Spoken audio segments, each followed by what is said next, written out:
They will never learn, will they? Uh, they have the enemy tied up, and instead of finishing the job, they start to monologue or play mind games with the enemy, escaping in the end, and then usually it costs them the win. It's dumb. Everybody knows it. Only the writers in Hollywood don't.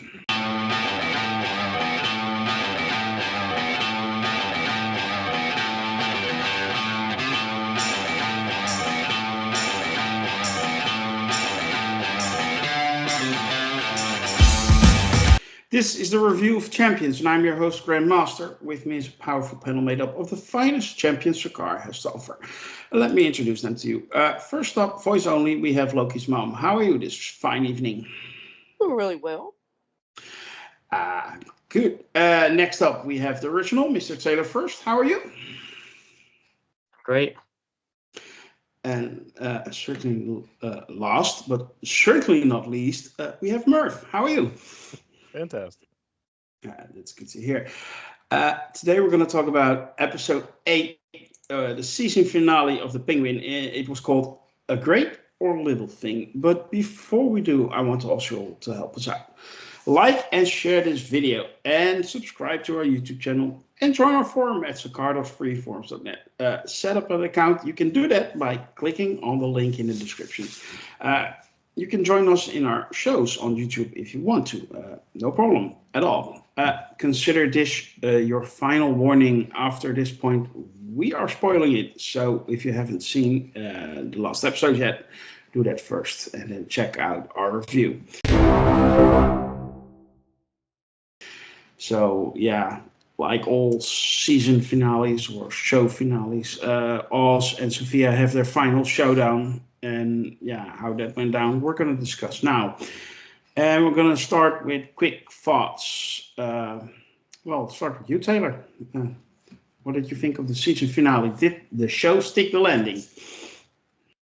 The show stuck the landing. I thought it was a really great finale, great season overall. And I really want to see what happens next in this world, whether it's in movies or in new seasons of TV shows. But I'm totally happy with how it turned out. Yeah. Mm-hmm. Merv, do you agree with Taylor? Oh yeah, I think this finale stuck the landing great, and it really made for just a wonderful episode and a wonderful season of television overall. And like Taylor, I'm really excited to see one, what this means for stuff like the Batman 2 and 3, and two, like if they do something like this again. Like I don't really expect the Penguin season 2, but like if are they going to do something else in this same universe, focus on a different character or a different, plot. Like this really made me more excited than I had been previously for a lot of Batman content coming out of DCU. I would just, because Batman's always around, so it's kind of like gets a little stale every once in a while. So this kind of got the juices flowing again for me. Yeah, okay, that's good. So you're kind of hoping that James Gunn comes back on his tweet or thread that he said, no, that Joker show is not happening.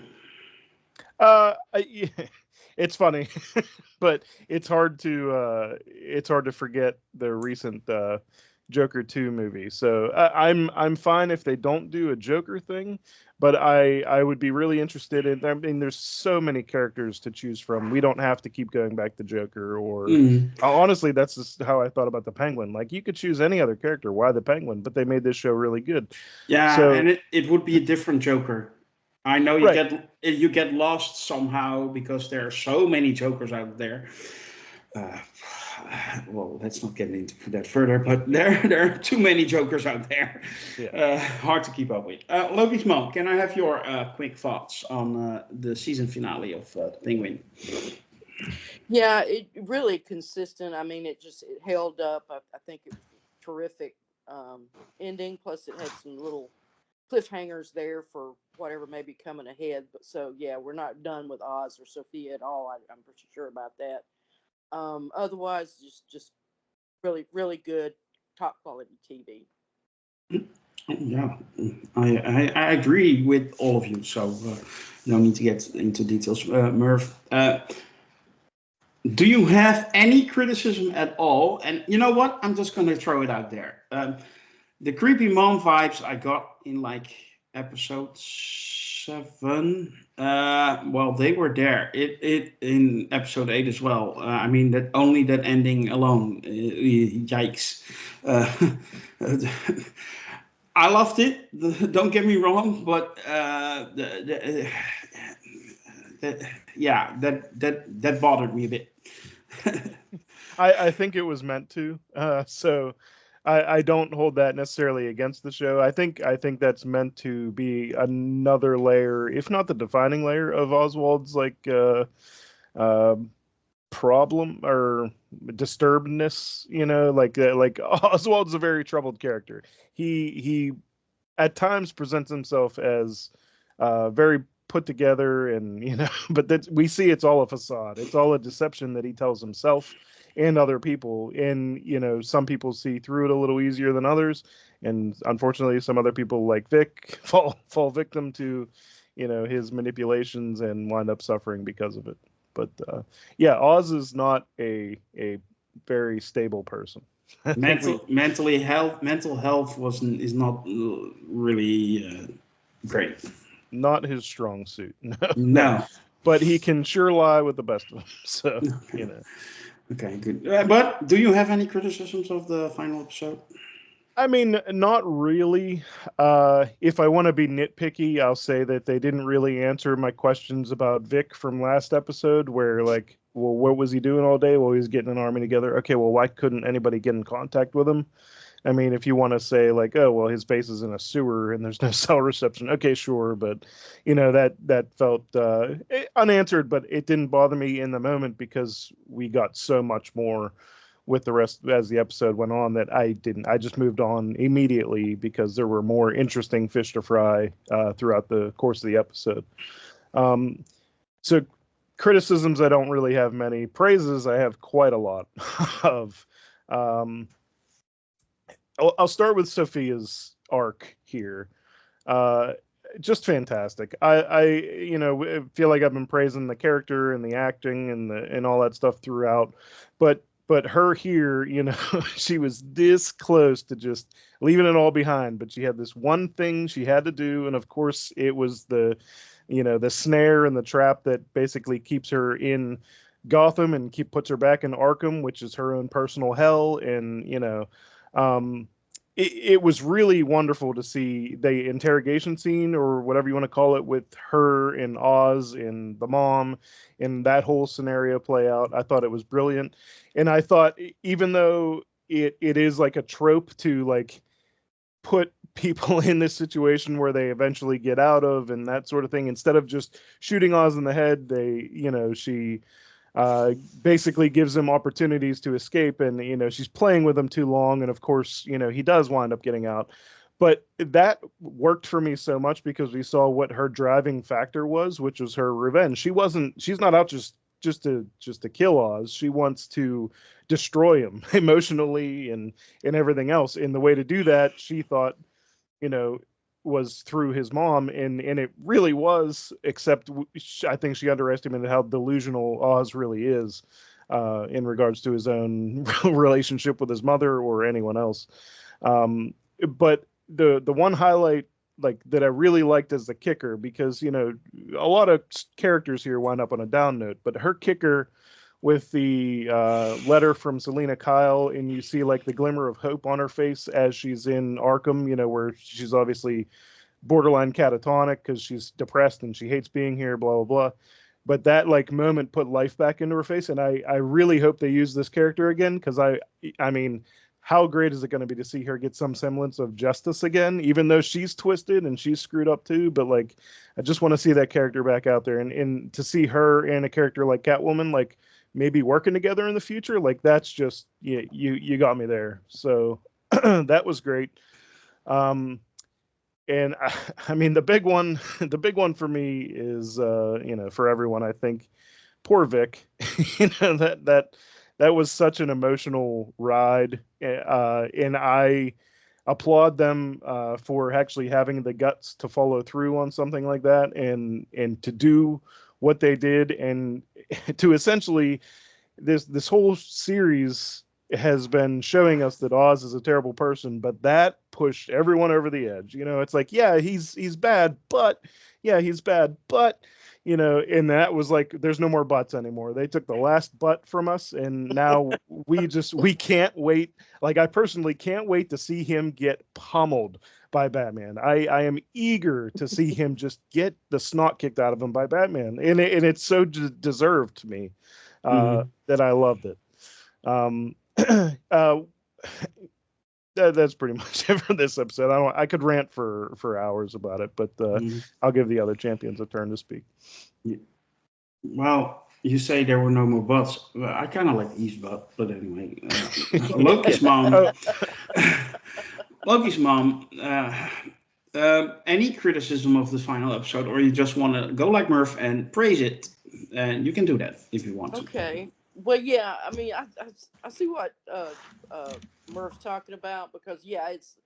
But then we got to remember, this is comic book. We keep forgetting. I mean, they have made this so realistic, or embrace realism here, I guess, is the correct word.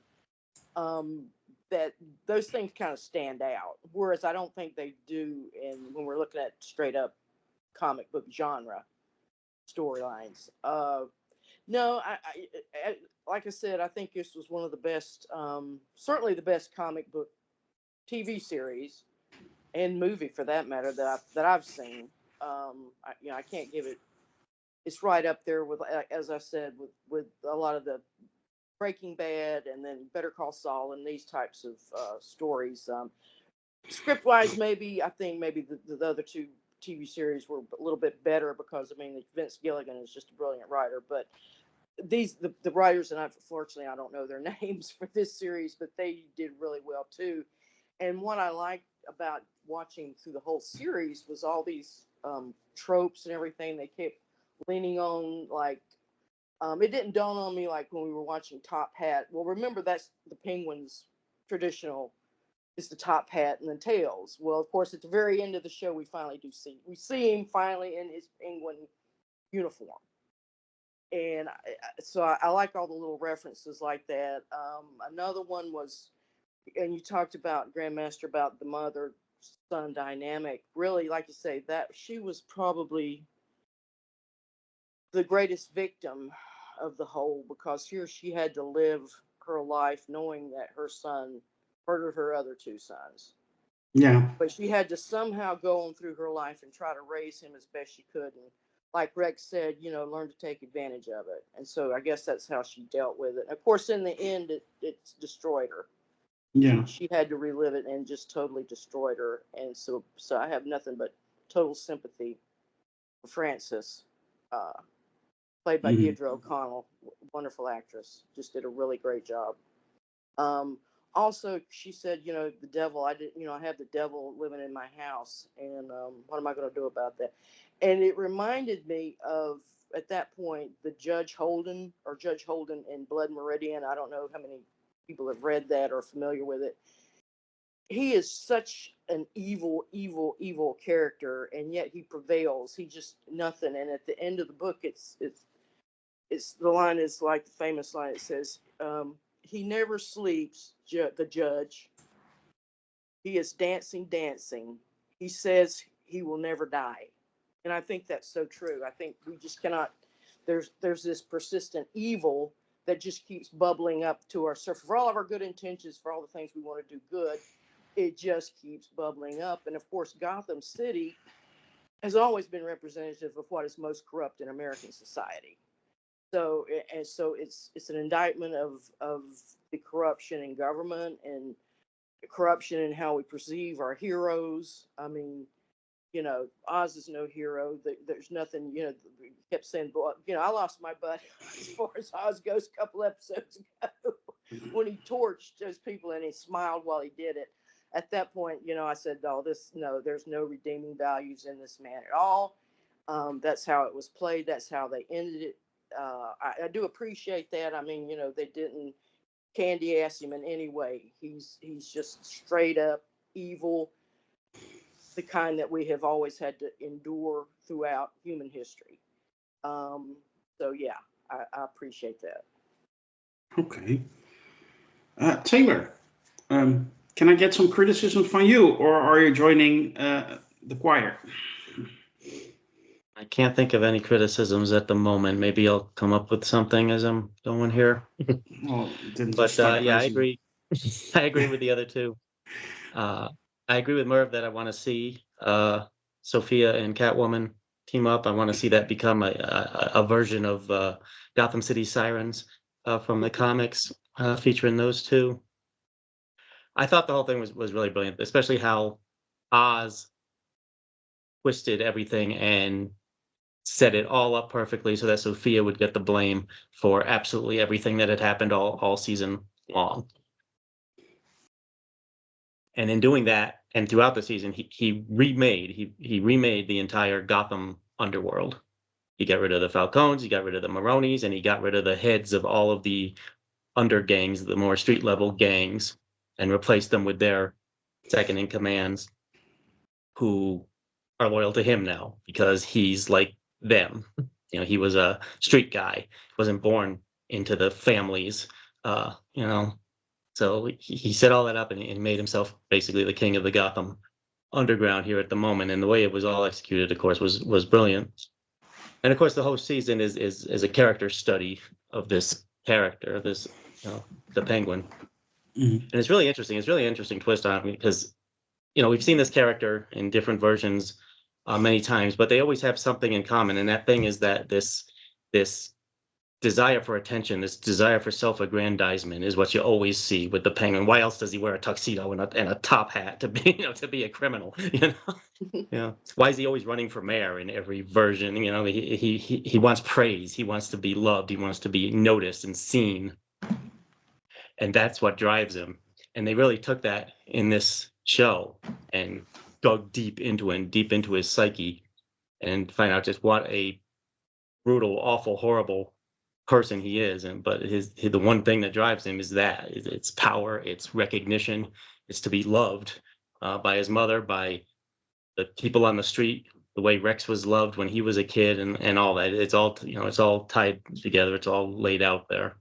Mhm. And of course, he took this all in the opportunity of, when and whether this was intentional or not, but while Batman and Bruce Wayne were busy dealing with the aftermaths of a flood that destroyed most of the city and created all sorts of carnage and stuff that they were focused on, I'm assuming, throughout all of this.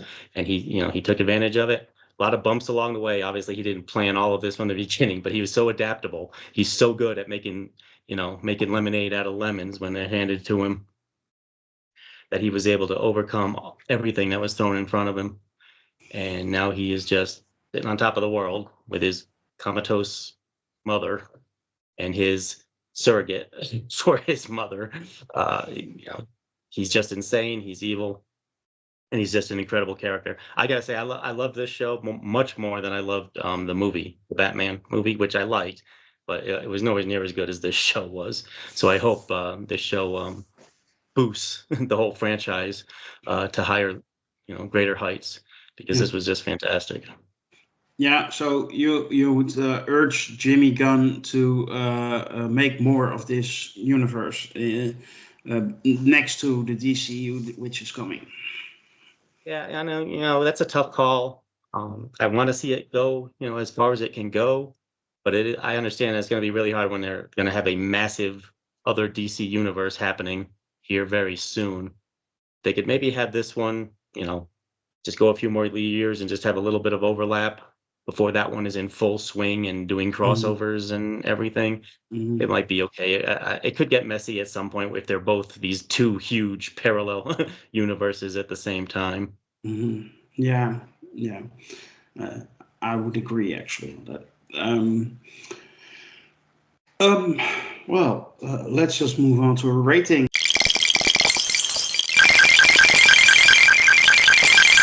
And I have a feeling where it may go, but I'm gonna start with you, Loki's mom. Well, for the show, for the episode itself, I'm going to give it a 9.5. Mm-hmm.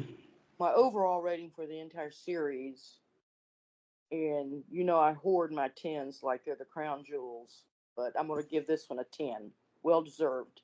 And I Okay. especially love the Batman did in some way or form did show up at the end because a little ba-ding on the cloud showed up at the very tail end, and oh, that was brilliant.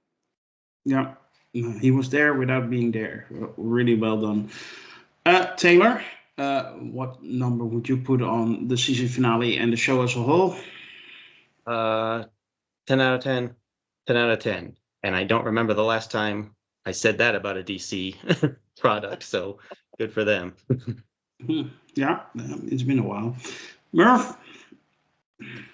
10 out of 10 for the episode, 10 out of 10 for the series, and this might be this could very well be the best comic book movie, at least television series that I've ever watched.